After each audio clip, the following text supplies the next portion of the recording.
L'homme, qui par ses travaux peut ainsi troubler l'économie des rivières, dérange également l'harmonie des climats.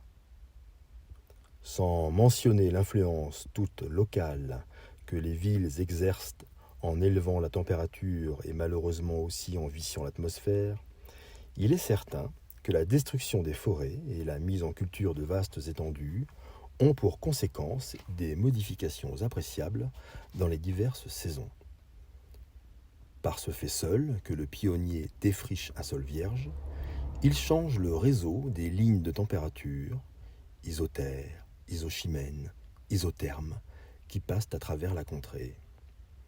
Dans plusieurs districts de la Suède dont les forêts ont été récemment coupées, les printemps de la période actuelle commenceraient, d'après App Janssen, environ 15 jours plus tard que ceux du siècle dernier.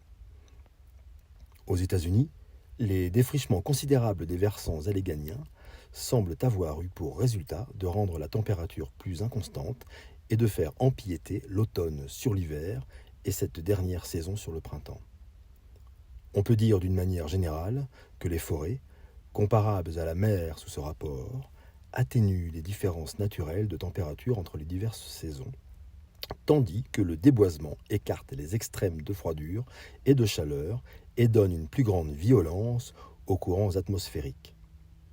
Si l'on en croit quelques auteurs, le Mistral lui-même, ce vent terrible qui descend des Cévennes pour désoler la Provence, serait un fléau de création humaine et soufflerait seulement depuis que les forêts des montagnes voisines ont disparu. De même, les fièvres paludéennes et d'autres maladies endémiques ont souvent fait irruption dans un district lorsque des bois ou de simples rideaux d'arbres protecteurs sont tombés sous la hache.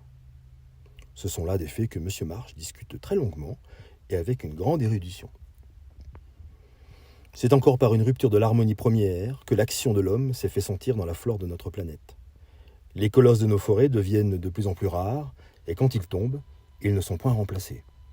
Aux États-Unis et au Canada, les grands arbres qui firent l'étonnement des premiers colons ont été abattus pour la plupart, et récemment encore, les pionniers californiens ont renversé, pour les débiter en planches, ces gigantesques séquoias qui se dressaient à 120, 130 et 140 mètres de hauteur. C'est là une perte irréparable peut-être, car la nature a besoin de centaines et de milliers d'années pour fournir la sève nécessaire à ces plantes énormes. Et l'humanité, trop impatiente de jouir, trop indifférente au sort des générations futures, n'a pas encore assez le sentiment de sa durée pour qu'elle songe à conserver précieusement la beauté de la terre.